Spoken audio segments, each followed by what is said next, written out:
Hello everyone and welcome back to the Game Emporium and Top of the Box, where two friends have gathered around the digital table to talk about some board games. We are back once again. My name is Luke, that is Ross. Yeah.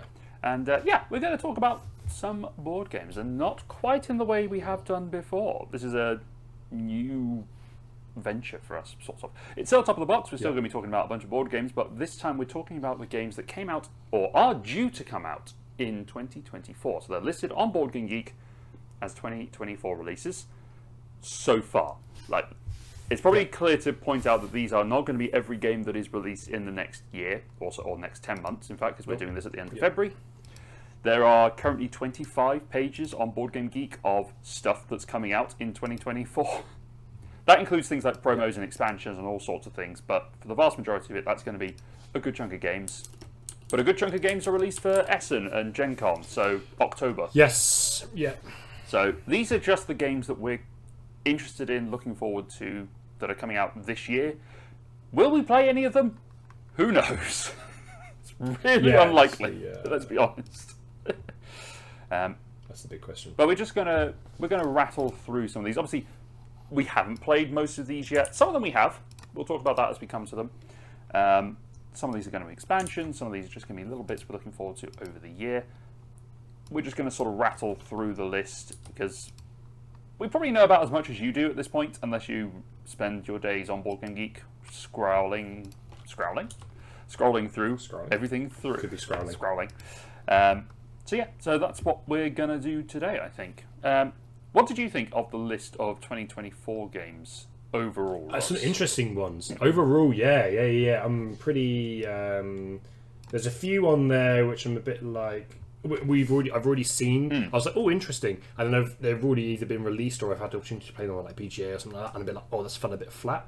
So it makes me a bit like try not to get too hyped about some of the stuff that I'm seeing. There's some stuff actually just looking through the list that I wasn't aware of, which was really great to kind of catch up on, or has reminded me of things that I saw maybe like being kickstarted like a year and a half ago or 2 years ago that have come back, obviously come around to being released. And I'm like, oh yeah, that was a thing that that I'll be interested in. I'm even just looking at the list again now, and I'm even seeing stuff like fresh that I'm like, oh, okay, well, this is going to make my list potentially longer because there's things in here that I want to throw out on. But I mean, I've got 13 things on my list. 13 things on my list that we can go through. I think I'm about there as well, maybe a bit more. Okay, so I'm going to start off with expansions that I'm interested in. I don't think you've got. Are yours games or just expansions? I mean, most of mine are games. Yeah, most of mine are games. Okay, so first things I've got on here is Cubitos Foul Play. Expansion to Cubitos racing game. It's just adding more dice colours and more different things, and apparently a chicken of some description. There's going to be birds in there. Is a thing that's going on. I backed this on Kickstarter, so I'm waiting for this to come along with the other expansion that AEG have got coming out, which is Tiny Towns Architects, which is a very classic more expansion by the sound of it, which is just more stuff, which I like. There's just more buildings, there's more different powers, which is just going to up the variety and the variability of Tiny Towns, which is a game that I love anyway. So just more. And it gives another alternative to the cottage, which is the one building that's fixed in every game, so there is now an alternative coming. I've played a little bit of the Tiny Towns expansion, so I'm looking forward to seeing more of that as it comes out. Those are my first two expansions. They're both AEG. What's the first couple on your list? First up, do you want me to go from my most anticipated or my least anticipated? What do you want to hear first? Should I mix it up a little bit? A bit of both? Let's mix it up. Let's go random. Hit shuffle on this list. Random, a shuffled option. Okay, sure. Let's start off with an easy one because I've already purchased this. It's sitting in your house right now. Yes, and that's Imperium Horizons. Yeah. So really easy one to throw out there. So I'm a bit hooked on Imperium at the moment, playing Imperium Classics. Looking to pick up a second-hand copy of Legends, and Horizons coming out, deck building game, adds a whole heap of new civilizations you can play as, and a new trade mechanic in there, which adds a little bit more player interaction than there was before. So there was not a huge amount of player interaction beforehand. You might be able to like attack someone or steal some resources from someone or force someone to, or give them an opportunity to draw a card or something along those lines. Yeah. But as far as direct, like, I'm engaging with what you're building was a little bit more limited. In this, essentially, you get to place trading posts that other people can like sell their goods to get a benefit, and then you can then use the goods that they give you for that benefit to then trigger your own thing, basically your own reward for that. So That's fun. yeah, really excited to, which I guess is maybe was kind of an expansion in an esque. I mean, it's a standalone expansion. Is the way that it can all be mixed in together and cross compatible, so it's all good. But yeah, so yeah, pretty keen on that. I'm trying to think what's in a similar vein. I don't know if I do have anything in a similar vein. Hey, we can talk about something that you've got recently, which I do want to play and try out, which is Wormspan. Yes, Wormspan was also on my list, but it was as a kind of honourable mention when we originally cast this list because I've already played it. So it was a. I haven't played it yet. It was kind of a. I was anticipating this until I got it and played it, and now I'm hyped about it because I've played it. Kind of thing. So yeah. And so that makes me hyped. I mean, you like Wormspan. You like Wingspan more than I do. Yes. But I keep hearing that it might have fixed some things from Wingspan I didn't like. You've then validated that opinion that I've heard. So now I'm like, oh, okay, yeah, I'm keen to give it a punt. So yeah, so a lot of what Wormspan does is it's still a lot of the same similarities and mechanisms of Wingspan in that you're still playing down cards into a tableau. You're trying to build this out and get some really fun combos that go together, but it's taken away not all, but some of the randomness and the variability by taking out like the private objectives and taking out the bird feeder, so that whenever you want to take food, you can. It's a wild option. You can take whichever ones you want from the supply to feed the birds that are to feed the dragons that are in your hand. So I did get irritated with all the hate that this got. Because it was it was a lot of people hating it for reasons like, oh, it's just a money grab. It's just Wingspan. It's Wingspan with dragons. That's basically what I kept hearing. It's not. It really isn't. I think, having played both of them, I kind of prefer Wormspan at the moment. Spicy I'm kind of in that camp at the moment. I played it 1.5 times. Okay. The half was because we ran out of time at the game store I was at, and I think it's better. I think it fixes a lot of the problems. I like the combos that you can get from playing down the cave cards, which let you then put the dragons into them. You can run the engine is a little bit smoother. I just really like it. I think you can build some really fun combos from it, and you're not limited to just 6 actions or a fixed number of actions each round. You can get more coins, or you can pass early to hoard back actions for future turns, which I think is always good in an engine builder where you can just sort of get those bundle combos. It was a good marketing move, really, to kind of put it in that Wingspan-esque thing, because it did create a lot of buzz around it, which maybe just wouldn't have been as much. But the problem is, that you end up with people who just who literally go, oh, they've just copied it and slapped on dragons onto it, for example. And so maybe you might lose a couple of people from that. I think you gain more than you lose interest on that. I think so, yeah. But yeah, that was the risk they played with. Just going on a roll here a little bit, because we both had sort of thing. Yeah. Something that I want to try, and also is dragon related, which is how we've managed to make this segue. But I was way too expensive, I think, for it wasn't actually a Kickstarter. I think it was on GameFound. That was Dragon Eclipse. Have you heard or seen anything about this? I feel like you mentioned it to me, and then it immediately left my mind because I looked at the price and went, okay. So it's really a solo game, but you can play 2 players. It's essentially like Pokemon in a board game. Yeah. Don't come at me for saying that, but it's not that far off from that. You're traveling a world. You bump into creatures, typically sometimes dragons, that you essentially can enslave. No, I mean capture and help you on your journey. I think you mean it's Power World, the board game, surely. Yes, yeah. I mean, yeah, maybe, yeah. But yeah, it came with a huge price tag. I don't want to be overproduced like it's a bad thing, but it's a game where you buy the minis and get all these other bits and bobs, and it becomes a very you end up with your GameFound delivery arrives, and then you've got 8 boxes filled with stuff basically. So it was something I'm like, oh, this is interesting. Maybe I'll have a little look at it, but I'm more interested to see other people maybe play through it rather than me play through it as well. I think You want to play it I at a don't know if con, you get as much maybe. Journey Someone one. else's Yeah. copy at a con, if you can, kind of thing. Yeah, Nice. but yeah, My last expansion on the list is go on. one that it was also kickstarted. I'm not entirely certain why it was kickstarted. It just was, but it could have just been released on its own. And this is the Prelude 2 expansion for Terraforming Mars. Now, I realise that there is a little controversy going around Stronghold games at the moment because of... Is it Stronghold? It is still Stronghold, isn't it? It's not Fritz. I think so. Yeah, or I think Fritz so. Fire. It's one of those two.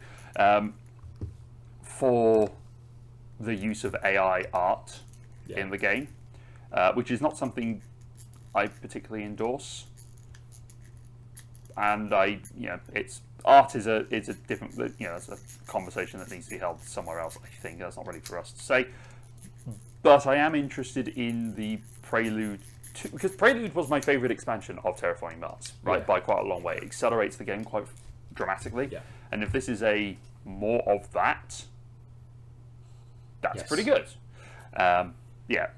Artwork aside, I like the concept of it, so I'd have to see how it goes if someone brought it along to game night and give it a play. And, yes. that's the main thing I'm interested in. I mean, let's be honest, we're not really looking at Terraforming Mars for its stellar artwork. No, yeah. So Yeah. that's it. But yeah, not a huge fan of the AI stuff, but Yeah, I mean, it's a shame, right? Because Terraforming Mars artwork anyway, even like the original game, I'm a bit like give or take on a little bit, to be fair. But yeah, they could literally have cards without any artwork on it. So yeah, could be function over form. Yeah, it's not. It's a quirky one. Yeah, it also depends on the type of AI. Like if it's just if it in-house developed, I guess, from your own artist, and you're paying the artist, then I haven't looked into it enough to see what they've actually been doing with the AI and how it's been dealt with. I So think just blanketed it. we'll leave it at that for now. What have you got next? Oh, well, I was going to say, going from talking about, trying my best to get all these links in here where I can, and I'm doing all right so far. Talking about a game with terrible artwork to go into a game which I think almost suckered me in purely on the really nice, really, really, really nice artwork, is The Old King's Crown, which again was a Kickstarter. Was it last year? It must have been last year. It can't have been the year before. It's not impossible. There have been significant delays in Kickstarters. Yeah, at let's be honest. time is a bit of a. Time's a weird anyway, thing. but I didn't back or anything because we discussed it a little bit. It's not. It's Root-esque in the sense that there's asymmetrical factions. It's quite a heavy game already, and then you have to teach someone the game, the faction, and the strategy that sits behind that faction for them to actually have a good time. Yeah. How many people do I know who I'm able to pull together in order to do all of that and be on board with doing that? A smaller group. How frequently will I going to do that in comparison to other games that I might be playing in that same window of time? Probably again even less so. So I didn't back in the end, but I mean the artwork is it's just. It is very pretty. Yeah, like I say, it sucked me an absolute chef's kiss. Yeah, it's so good. And like the miniatures and everything, it's just really talking about like it's good production quality without being like you need a mini for everything kind of situation. It's just really nice. I think I'm moving more towards we don't need minis. Standees would be fine. Like good quality standees. Beautiful standees is really good. Yeah. Makes life so much easier. Let's see. Thinking of game. In fact, I didn't really talk about the game there, but I mean, yeah, it's factions. You're basically bluffing. You've got cards. You bluff. You put them into different zones, So it's just a little bit of that. Thinking about a game that has beautiful artwork is probably one that may appear on your list, just because it's one of your stealth favorite designers stealth favorite publishers and stealth favorite artists is Sankore. Yes. The Pride of Musa Mansa, I think is the full title of it. Mansa Musa. So this is a midweight Euro. It says it's a midweight Euro game. It's got a weight ranking of 4. So I argue whether that's midweight, but anyway. But it's a game where you are in 14th century Timbuktu. It's a spiritual successor to Merv, Heart of the Silk Road. Yeah. And you're trying to build up the great university of Mansa Musa. You're enrolling graduating pupils, teaching classes, adding to your curriculum in the major disciplines of theology, law, mathematics, and astronomy. And you're just trying to build up the university, and you're trying to get the value of each discipline. Depends on how you score. So you have to try and build up these scores in different ways so that you can get those benefits. It looks really pretty. I've got it sat on my shelf now, and I punched it this morning because I had some time and some hands needed to do stuff. So I thought I'll punch out a game and organize it. So it looks really cool. It's probably going to melt my brain a little bit, but I am looking forward to it. And you are a big fan of Ian O'Toole art. I am. And you're a big fan of Osprey Games, apparently. I am also a big fan of Osprey Games, yeah. So yeah, no, I'm looking forward to playing that. Obviously, you said it's a bit Merv-like, not played Merv either, so I'd be interested to give both a punt. But yeah, Sankuri kind of just really jumped out at me as well when I saw it. Yes. And I'm like, oh, of course it jumped out at me. It's Ian O'Toole and his art, so that's gonna be. Hey, I'm gonna continue my streak. You talked about Osprey Games. Well, another one that they are publishing and is coming out, I think later this year, November time, this sort of year, is Undaunted 20. How are they? Undaunted 2200? Is it 2200? 2000? Yeah, 2200. Well, however they might say that. I think it's Callisto. Callisto, yeah. Anyway, so it's really interesting. So Undaunted, quite a popular franchise. I find it quite funny that they seem to have gone the same way that video game publishers go with like Call of Duty and stuff. Yeah. Where they're like, we've done World War. Ah, crap, we've run out of historical wars we can do. I know. Space. Into the future we go. Yeah. So they followed the same format. I think the big change though on this is it's up to 4 players. So previously it's always been 1v1. So I'd be really interested to see how that kind of actually paces out. I don't really have a huge amount of detail on is it teams essentially, or is it all 4 against each other? Because that would obviously changes the dynamic quite a lot. Interesting. And there's a solo mode on it as well. So yeah, I'm quite keen to play that because I quite enjoyed. I really enjoyed Stalingrad, and if you've watched any of our recent videos, you'll know that because I mentioned it. And yeah, I'm looking forward to this one. I just don't think they can go wrong with it, really, but we'll see. Yeah, nice.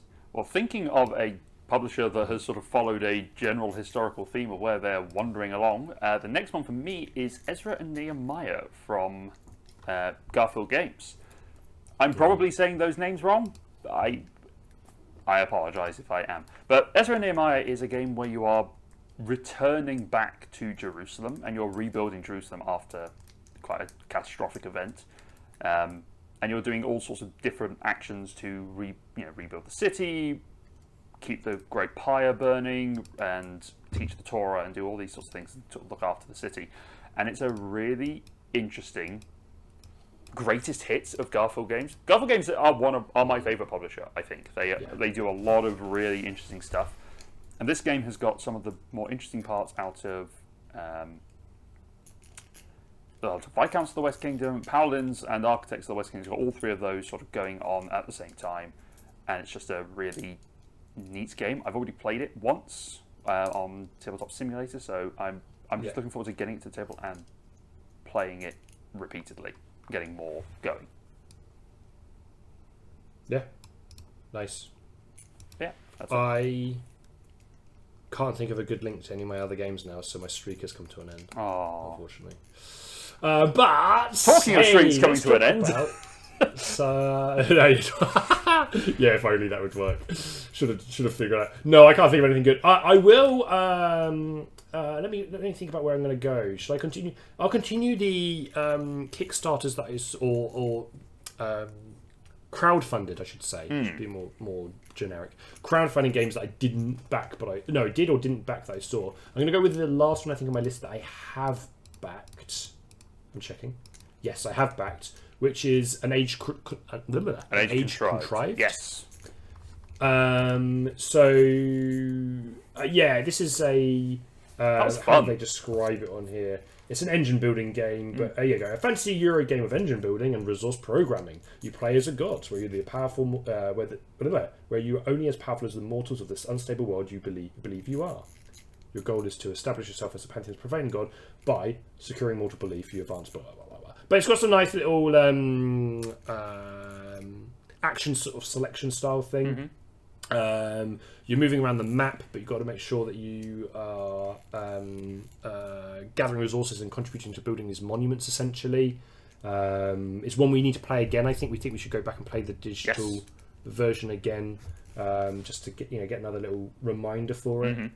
They have really interesting design ethics as their kind of designers and publishers around personalization in their games. Yes. So I think they're doing this as a bit of a trial run where you can pick, like on the inside of your board game box, you can pick the quote and the image and all these other details and the inlays around the box, which I think they're using, like I say, as a bit more of a test run for a future thing. But that's really interesting to see how that will come out. And is this the one that has you pull a thing on your player board and it springs something off and it fires out into places, and you've got like 3D monuments that you build up magnetically and all that sort of stuff? So you have these kind of like Azul type tiles that you are placing in to select your action, and then what you can do is I think you can play the game without this, right? But as an upgrade to the components, you can have a tray that you've got that you like basically like fire a little spring that like moves it and like launches the piece down like, out of the action selection space, which again goes to that kind of like I think a little bit. It's a good game, but I think they're also going, hey, what little things can we play around with in anticipation for the future? So looking forward to it. Yeah, and I know that the customization is something that's it's an interesting concept, and I know that we've put in yours hashtag #GetRossWareCon just to really get that going. Thank you. So Thank you. Yeah. Very good. Yeah. But thinking of Kickstarters that I've backed, this is the last one that I've got a Kickstarter going for. That is Let's Go to Japan. Also from AEG. This is by Josh Wood, and it's a game where you are building out an itinerary for a holiday going from Kyoto to Tokyo, and just planning out that holiday. It was a game that was thought up and designed and concepted during the pandemic, because I think Josh had planned to go to Japan and had been setting up his itinerary, and then the world shut down, so he couldn't go. So he's been able to make this game out of that itinerary planning. So plans on getting the train tickets back and forth from Kyoto and Tokyo. And I play tested this a whole bunch. I still really enjoy it. Like there's a lot of games where I can play a lot of, and I can kind of go, I'm okay with that. I've seen all I need to during the play testing. But Let's Go to Japan, I didn't particularly get bored of. There was a lot in there that you can do. It's got like card drafting, building out a tableau with things, and just sort of getting particular icons in place for all sorts of variety of scoring. And I'm going to Japan for my honeymoon, so it's kind of like, these are kind of things that I'm onto, the actual tourist attractions and things that you can do whilst in Japan. So it's like, okay, A, we could probably sit down and just go through these cards and see what there is that we could do. And B, it's just a nice, pretty game that just seems really cool. Yeah. And it's also looks like it's set up for like a whole lot of other Let's Go to. I was just going to say, I feel like this is quite a good opportunity as well, to open up the door for some other countries potentially. Yeah. Or cities even maybe. Yeah, potentially. In fact, you could probably do a lot of city expansions and such. So yeah, they've got it sounds like a good system that they can apply to lots of different areas. You thankfully did give me another segue now. Well, you mentioned Get Ross to Aircon, which is obviously has been a running joke at the moment about I probably can't get to Aircon, and a couple of people are trying to convince me or organise it. Ross, in one of our previous videos, I might be able to cut to a clip of it where I said I might be going to Aircon, and you laughed in my face. I'm now going to Aircon, so Yes. In fact, it was this. He is. And I'm maybe going to Aircon. Maybe. I don't know where I'm looking. Anyway, but one of the original Get Ross to Aircon, I don't know, what's the one I'm after? Cultist, I don't really know, whatever it may be, was someone I played quite a lot of digital games with, Alex. But the next game that I'm going to mention is Galactic Cruise, which he is again fanatic fan of. Absolutely. So it's a very Le Sud-esque game. Yeah, they've got Ian O'Toole again on the artwork. So they're very clear that they quite happily admit we like his games, we're taking inspiration from it, and we like the artwork, so we're using the artist who does that artwork. I mean, credit to them for that. But essentially, you're all in the same company who do galactic cruises across the galactic, and you're trying to vie to be the next CEO. So you're trying to be the best employee in that, and by doing so, you're building ships. You're advertising them. You're bringing passengers on. You're giving them a really good journey as they cruise as they go across the galaxy.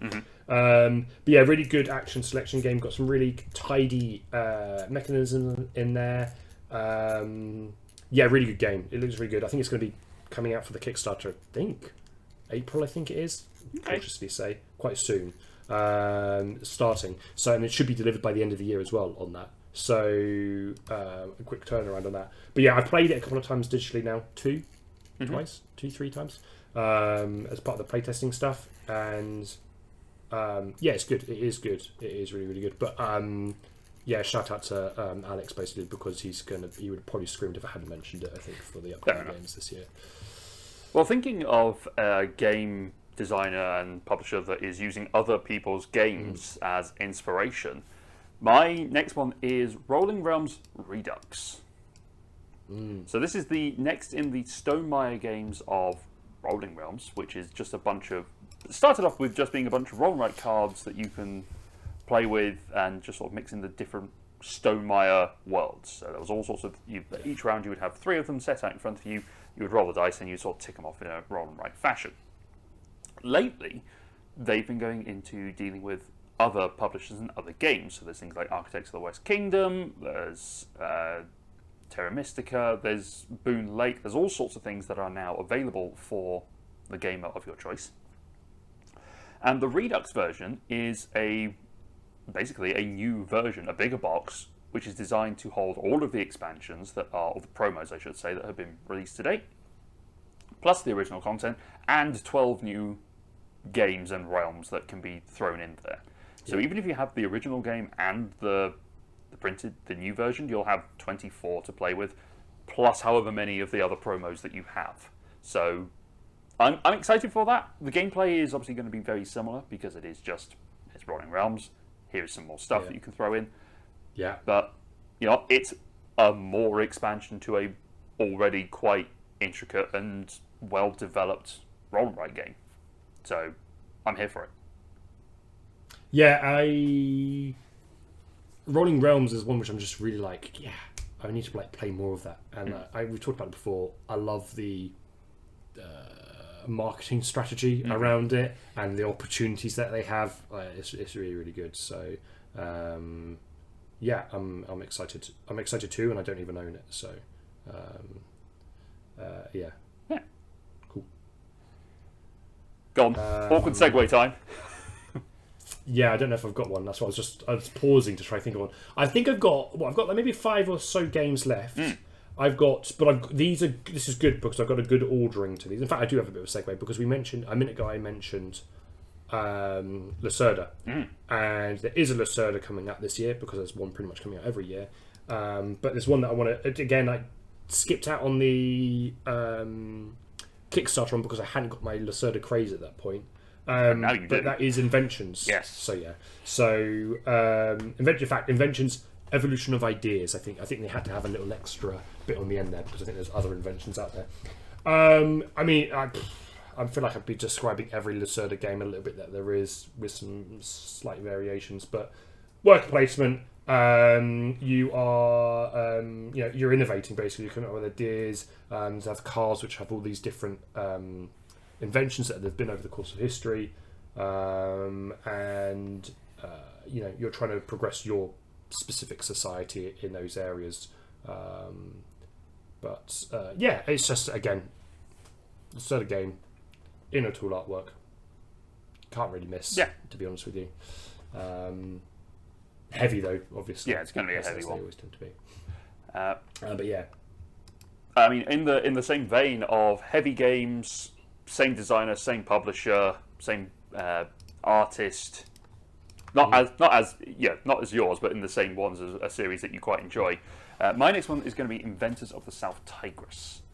So this is the final game in the South Tigris trilogy from Garfield Games, and they're all the trilogies have had their own little thing to do, and this one is about dice. Now, at this point, very little details are known because the Kickstarter is due to come out, I think, 2 weeks or so after we record this.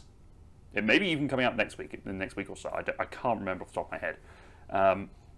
But it's set up in the height of the Abyss Stellafate in around 850 AD, where you're just full of mathematicians, astronomers, chemists, physicians that are coming around inventing all sorts of stuff within the House of Wisdom. And it's sort of a little bit loosely based on the Banu Musa brothers. Again, apologies if I'm getting that wrong. But you're basically taking cards which have got an adjective and then a noun, and you're sort of slamming them together to invent things. And it's, again, using dice bag and pool building. You're just trying to get all these bits and pieces together. So it seems like an interesting concept. And I just want to see where it goes with it, because it's been a little bit rocky with me personally and the South Tigris series. Wasn't so hot on Wayfarers. Really love Inventors. Sorry, not Inventors. Scholars.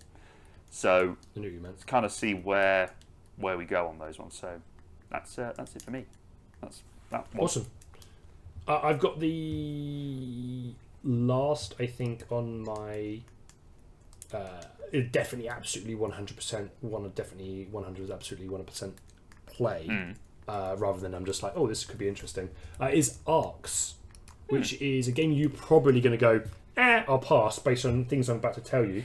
So, do you want to guess the artist if it's a game that you're probably going to go, I'll pass? No, go on. Well, It's of Root, etc. It's Leader Games, isn't it? Yes. Carl Ferrin, and it's of that realm. So essentially, Arcs is a. If I can read this probably better. I remember this went to Kickstarter last year, didn't it? At some point, and I think we looked at playing it briefly. We went to go play it online. I can't remember why we couldn't. I think we went to go play it online. I think the TTS that was set up for it was 3 players minimum. Bang on, that was it. So, Arcs is a sharp sci-fi strategy game for 2 to 4 players set in a dark yet silly universe. Prepare yourself for dramatic twists and turns as you launch into this galactic struggle. So it's of similar thing to Root in the style that's played. The thing that I think you might like about this, because I'm really interested. So I like Root. I'm quite interested in playing Oath, which I've not played yet. And apparently this sits somewhere in the middle of them, because Oath is a very narrative-driven game where you have a deck of cards that you're playing, and then each game you play, it's not really like a legacy game or a campaign game, but each game you play, depending on which cards you play, changes the way that the game plays in the future. So if you go for a particular aggressive strategy, next time you play the game, those cards will be more frequently come up in the deck, basically. Root is a very standard thing where we talked about it very, very recently, actually, I think. But you have different factions. You're playing specifically as those asymmetrical factions, and you're trying to do an area control-esque kind of thing. Apparently, Arc sits somewhere in the middle of those two, where it has that Root kind of strategic area control elements, but also incorporates some of the more storytelling and other bits and bobs within there. It's a space game, so I'm really keen on playing it anyway, because that theme will always jump out to me. And I do like the artwork. But yeah, it's one which we couldn't really play test before between us digitally, so I was a bit cautious about backing, and I didn't in the end, really. So. Yeah, fair enough. I am going to suggest we take a pause there, because Tilly is looking at me like she wants to go outside. So we're going to hit pause, and we will be right back after these messages. Hey everyone, sorry to interrupt, but I'm here with an ad, so bear with me for a moment. If any of the games that Ross or I have talked about through any of our videos are of interest to you, then we have an affiliate link with Zatu, a UK game store with a massive range of board, card, and video games, including Kickstarter exclusives for some of the campaigns that you might have missed. So if you're interested in having a look at any of the things that they have there, follow them below, let them know that we sent you, that comes to us. And if you are more in the RPG side of things, or just general other gamey stuff, then consider looking at gametea.co.uk/eatcritsurvive, where you can get a whole bunch of weird, wonderful, nerdy stuff like candles and art prints and the shirt that I'm wearing. Not this one exactly, this is mine, but you can get your own. But yeah, go to GameTea and you can use the code eatcritsurvive to get yourself 5% off at checkout. And again, a little bit of that comes to us. Thanks for watching and supporting the channel. And we are back with Dog suitably sated from going outside. Bless her. She's happy. She's back to sleep. Alright, so where were we? What was the next tenuous link? I don't know. You were talking about space, weren't you? And arcs. I was talking about space, and I was talking about arcs. I can continue to talk about space a little bit. Sure. Just very quickly. It's quite a quick one because this is one which I've only really picked up because of the list, and I think it's more based on the IP than anything else because it might be a terrible game. I don't know, but I also a little bit want to try it. It's Stellaris. You ever heard of Stellaris before, by any chance? It's a computer game. No. Space game. A computer space game. You've got a faction that you control. You're exploring the galaxy. It's 4X essentially, but they've got a board game version coming out of it. I'm just curious about it more than anything else. I'm not convinced it will be a fantastic game or not. But yeah, the one thing I will comment about it is it got what looks like quite a nice player components, which is like a tray you have with all of your, I think they're units lined up inside it. Yeah. And then like a back that sits on the back of it, and that just it looks like quite a neat. It looks like it's a tidy game. That's what I think. It's like component-wise, it looks like quite a nice tidy game. But yeah, I'm interested in it more because of the IP around Stellaris. And again, it's one of those play at convention or something like that if you get the opportunity, right? So, sure. Yeah. My next pick, I think, is going to be. I guess it is kind of playing off its own IP in a sense, in that it's carrying on. It's kind of a sequel of sorts to a previous game, and this is El Burro, a La Granja game. Yes. So El Burro is a. Let's just bring up my BGG.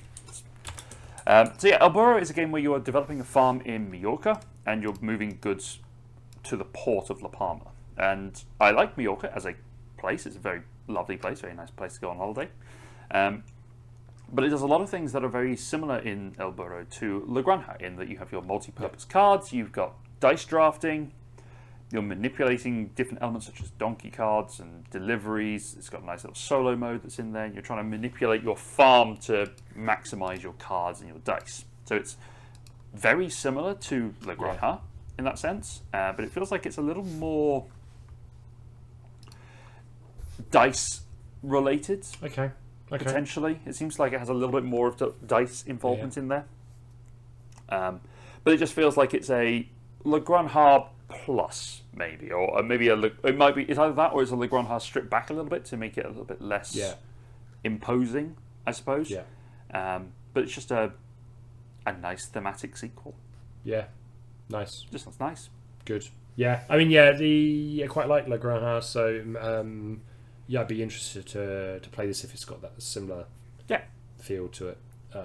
Awesome. Nice. Right, I'm going to do my last space game. I promise you, this is my last space-related game. This is one which I'm more curious about than anything else. Is From the Moon.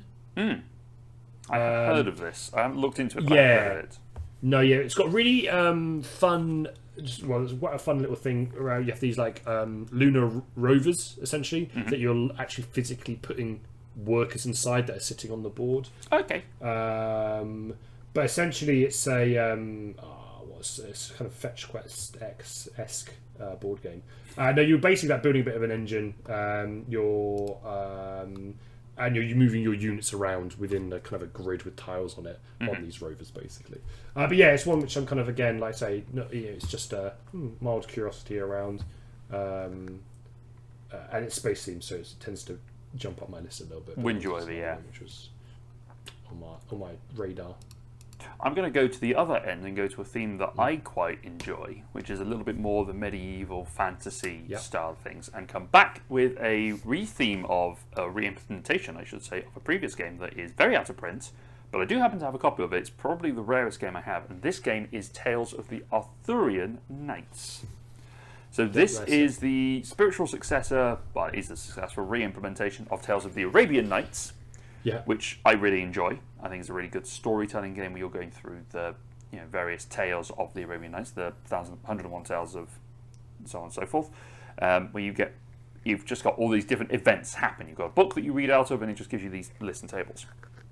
In Tales of the Arthurian Knights, it's a game that is based, well, it's back in Britain. It's King Arthur and that sort of basis, where you're going to be making choices around the kingdom, moving around with your own band of knights, and just getting through a different bunch of victory points. It's still paragraph driven, so you still got that same listed elements, but you've got things that are it's supposedly streamlined in comparison to Tales of the Arabian Nights, as it would be, because it's quite an old game now, right? So it is. It's been it's like at least 10 years now that the game's come out. So there's a whole bunch of different stuff coming out. There is, from what I've heard, there's a Greek mythology kind of style of this game coming out from Van Ryder Games next year. I don't know anything else about that other than it's inspired by this Tales of the Arabian Nights style, but it's Greek mythology themed, which has immediately got me going, hello, what is this? And it's by Van So when Ryder. we do a 2025 video in 11 months time, it'll be up there. So it depends. It'll probably be It on there. depends on how Van Ryder put that one out. I imagine that one will come out soon. But yeah, for now, Tales of the Arthurian Knights is also quite possibly one where they thought of the title first, and then went, let's flesh out around it. It's entirely possible, but just because of it's a good pun in comparison to the Tales of the Arabian Nights. So it's that's got my interest. I got 2 more, I think. I also have 2 more. Awesome. One of them is in fact, I should have mentioned this in my Kickstarters. I nearly backed. I nearly did back this one, but we picked up quite cheap copies of The King's Dilemma. Yes. Instead, and we've played one game of that, but I really want to tee up another round of playing it, basically. But it's called The Queen's Dilemma. So obviously they've gone King's Dilemma, worked really nicely. I think they've gone, we can do more on top of that. Continue the story. So you've got the opportunity of playing The Queen's Dilemma now, which is coming out this year. My one reservation really about this is, like the same with most legacy games, is it's really only kind of one playthrough on these games for quite a lot of money. I think from memory, when this is one of the things. It was a lot at the time. I think it was over £100 or something at the time. You can deluxify it even further as well, which is kind of mad. But I know that they do reset packs for some things as well. So there's opportunities around that. But that's one. If we actually get round to fully playing through King's Dilemma and we go, yes, we really like this and we want more of it, or we've got like a core group that enjoyed it and wants to play more, then it's something maybe we can look to pick up. But I think it'll be quite a challenging one to play as a one-off during this year otherwise. Yeah, I know I've set myself a challenge to play 5 games of King's Dilemma over the course of this year. However we're going to manage that, I don't know. We probably need to lean on your heavy games group and say, hey guys, next time this happens, we'll play this, and just sort of ram it down their throats a little bit. Just like, we're going to play this, guys. Maybe we can take it along next Monday and just be like... Yeah, that's what. Yeah, I'm just trying to suss out the timings on some of those things, but yeah, absolutely. See how it goes. Speaking of games that I almost backed but couldn't at the time for various financial reasons, the game I've got is Forges of Ravenshire. So this is a game where the Master Smith has disappeared. It specifically says they disappeared. They're not dead. They've just disappeared. And there's now as part of the guild into a rules, 6-foot grave. No, into a 6-foot hole that we don't know where it is. But they've disappeared, and now there's a competition for everyone else to try and prove that they are the Master Smith. And this is a really interesting dice placement and manipulation game where you're trying to just gather resources, move around, and sort of like gain the various bits and pieces and become the best smith and make magical items. We had a really fun playtest of it because it's on Sovereignty, our partner platformer, and we played it with the designer a while ago. And it was just one of those games that really went, oh wow, this is neat. This is like a really cool system. Yeah. There's a lot of fun stuff that you can have to do with this one. And I almost pulled the trigger on it, both on the original Kickstarter and on the late pledge. And I didn't both times because something went wrong with a car. So I didn't have the money to go, I'll just put some stuff into it, which is really unfortunate because feel like I'd really like it. So I'm going to wait for it to come to retail, but I'm really looking forward to giving this another go because I really enjoyed it. It was a lot of fun. And it is available on Sovereignty, so if you want to go play it, it's there to go give a go to. We should give it a play. We should. We'll add it to the list. We should actually be making a list at this point. We really should make the list because I feel like we get to a point we just go, this is Ross's list. And then we just, that meme of a scroll just bouncing down the stairs. Yeah. My last one I have one more. is actually one which I forgot about until I came to look back through the list of games coming out this year. And I saw it at UK Games Expo. I saw the stall and then went, nah. And I feel a bit stupid doing that now because I didn't actually go over to the stall and really look into it. But like, I'm doing some of the research for this. I was like, oh, actually, this looks quite good. It's Rise and Fall. Do you remember seeing that at all? No, I don't think I did. Was it this year? I think it was this. Or last year. Yes. Yeah. Sorry, the UKG just gone. Yes. Yeah. So you play as civilizations. But the interesting element around it is it's like kind of like the classic actual sort of area control. It's area control, like it's not necessarily point scoring, but there's like tiles you put down to create a map that you are putting units onto, and you are warring with other people on. The bit that's really nice about it is that the variation on that map are they're cardboard tiles that you're putting down. So it's kind of a procedurally generated or randomly generated kind of esque landscape. You stack tiles on top of each other to actually create more of a 3D effect, but also that plays into some of the gameplay on that. Okay. Like you can't just leap units off the top of a mountain, for example, that you might be able to in other games a little bit.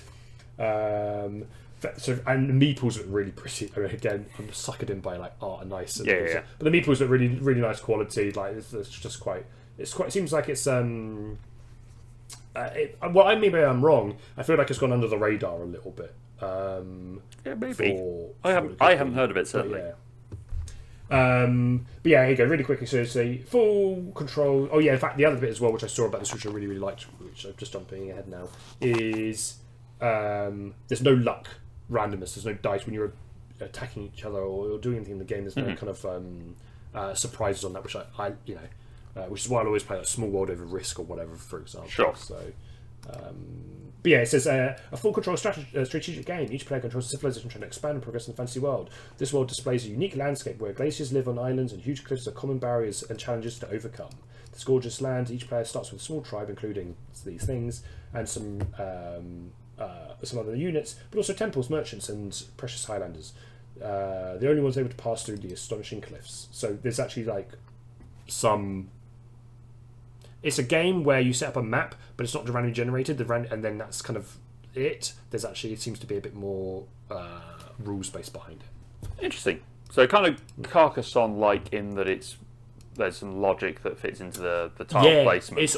I guess it almost feels more Acropolis in the kind of laying tiles on top of each other. Like you're moving units around that sort of style thing. Yeah. Sure. Okay. My one is also a tile laying game. Actually, this one might interest you in the similar sort of aspect because a lot of what you're saying sounds very similar to this. This is a competitive legacy tile laying digital hybrid game. That's a lot of words. Which is a lot of words, a lot of different things that are sort of mixed into this one. Based on being players being demigods, going around to get the favour of the gods to ascend to a new pantheon. This is Divinus. This is a game that was kickstarted. I feel like you saved best for last year a little bit for yourself. A little bit, yeah. This is kind of like my big hype game because we'll talk about what we're kind of bigged up on in this one. But this is kind of this is also where it happened to fall in. This is a game that has come up for me relatively recently, where I saw a few people like talking about. Like I think I got some random ads that came up that were just like talking about Divinus and this world where you're opening up these campaign scenarios and going about being demigods and dealing with the Greek and the Norse pantheons, and just having that sort of competitive elements going through it. And I thought, ooh, that sounds interesting. I wonder what this is all about. And I had a bit of a look more into it, and it was kickstarted 2022, I think. So it's taken a little while for it to come through. It might have been the end of 2022, so it might have just taken a while to get through. But it started shipping and delivering to backers recently. So it's sort of come back into my attention. And I am a sucker for a mythology theme. I love Greek, I love Norse mythology. This whole thing, I'm really getting into legacy games at the moment and campaign games. Yes. Because I'm currently playing Pandemic Legacy Season 1. I've got some other story games that I want to play, as evidenced by our challenge that we talked about a little bit earlier. But there's all sorts of different options on it, and I looked more into the gameplay, and you're spending dice from a dice pool that are going to give you that narrative for the players. The app produces the narrative for you based on the rolls and the dice that you use for altering it. It kind of like in Dice Forge, where you can put stickers over the dice to manipulate them, so that you can go from having I've got a bunch of 1s on here to having a 9, and just hoping that it comes up. And it's really interesting in the way that the story is driven by the app, and just mixing these two pantheons together, which is something I really enjoy, and just seeing how that goes. There's a really good playthrough by Before You Play, where they play through, I think it's the second demo scenario or something like that. Yeah. It's just really enticing to me as a system, and I've got a copy waiting for me at Aircon that I've arranged to pick up from someone. Nice. With the expansion and the recharge pack. So nice. I'm kind of happy about that there is the expansion and a recharge pack for the expansion, because then I get to play it multiple times if it works out. So lots of fun to be had with Divinus, hopefully. So that's it. I'm out. I'm done. Yeah, that's the same for me. I mean, that's the game that I am most hyped about. So what game are you most hyped about? I think I kind of know. I mean, short term, I feel like it's going to be Imperium Horizons. Yeah, short term is definitely Imperium Horizons. I think slightly longer, maybe Undaunted. Yeah. I mean, it's quite tight then, I think, between... Like, Galactic Cruise, I'm quite excited to... I'm not sure if I'm going to back it, though. I think that's the thing, because I've got quite a lot of similar games. Yeah. Although it's space themed, so, maybe that will win out. I'm on the fence about whether I'm actually backing, but yeah, I think probably... Imperium in the short term, Undaunted in the longer term, and there's just a few good ones in between to try out, and then maybe at the end of the year we can have a little rundown back again. I go, ooh, that one surprised me. So yeah. I mean, Divinus is probably my big short term one. I mean, the 5 of the ones that I've talked about already, I've played in some form or another, like Wormspan, Ezra and Nehemiah, Let's Go to Japan, Forge of the Ravenshire, Rolling Realms. I've played those, like Tales of the Arthurian Knights. I played Tales of the Arabian Nights, Cubitos Foul Play, Tiny Towns Architects, Terraforming Mars Prelude. They're expansions to games, or Prelude 2, I should say, expansions to games that I already really enjoy. So I know I'm going to enjoy those when I get round to playing them. Sankore is a follow-up. So, are you playing with something? I can hear a fidget cube or something. Oh yeah, I'm sorry. That picks up on the audio. I'm a fidgeter and I'm fidgeting, so... I just suddenly hear a gear one. It's like, am I hearing things now? Put it down just for you. Thank you. Inventor the South Tigris. I like the Inventor's System. I like the South Tigris. Like Scholars of the South Tigris is my favourite game of last year. Yes. So seeing where they go from this and closing out that trilogy is interesting. So yeah, there's a lot of good games, and the thing is, we could probably do another one of these lists in October when we know what's going to be coming out at Essen and Gen Con. Yes. There will be a whole bunch of other games that we could just go... There could be like a... second half of the year one almost we could do. Yeah, right. Because all these things are probably going to come out in the first half of this year. Some of them will be later because they're kickstarted or whatever. So it would just be a whole thing. So that's it. Yeah. Anything else you want to say about any of these? No, I don't think. There's a few Kickstarters I got in there. So I think some of the games that get delivered Kickstarter wise will be the decider a little bit on how much I continue to follow that approach. It tends to kill me at the moment on most of the shipping costs. But yeah, that will be interesting because there's a few on here where I'm kind of like but in fact it'd be stuff like arcs or inventions if I absolutely love them and I'm like, I wish I just got all the fancy stuff off the back of like a Kickstarter. that might be like, oh, I'll go back into it. Or stuff like An Age Contrived. If I get it, and I'm like, actually, this has not hit the mark. Maybe that's not a thing that I do in the future. So that'll be. I think that's going to be the interesting kind of subplot that's running along this year on the games. I think that's definitely a thing. Like, because for us, I think our gaming habits have changed a little bit, or at least our buying habits have changed a little bit. Yes. In that we're not so. I mean, we've got our own various other financial responsibilities now. You have a child running around. I have a wedding and then honeymoon and all that sort of stuff. So blind buying games isn't something we're as likely to do anymore. So this is why quite a lot of my games are things that are in a similar theme to ones that I've already had or I've already played. And I think that's probably something. So if you are a publisher or a designer out there, just lean in a little bit. Make sure that your game is available to play before it goes out. Like, give us an opportunity to play your games on Tabletop Simulator, Tabletopia, Board Game Arena, Sovereignty, any of those digital formats. Because we genuinely think that it entices people to buy games. I've played games on Board Game Arena that I've gone, this is going to be much better to play physically, and I already quite like this game. Yes. Like, the Granha is an example of that. Sky Team. Yeah. All sorts of things. So it definitely helps improve things, and it does. You know what? It's worth it because it makes more gamers out there, and more games get bought and more games get played. So they get into the hands of the people who want to play those games, which I think is a good thing. So yes, yeah. There you go. Those are our 13-ish picks of 2024 that are yet to come out, or will come out, or are coming out. But basically, what we have so far, what we know is coming out so far. Those are our picks.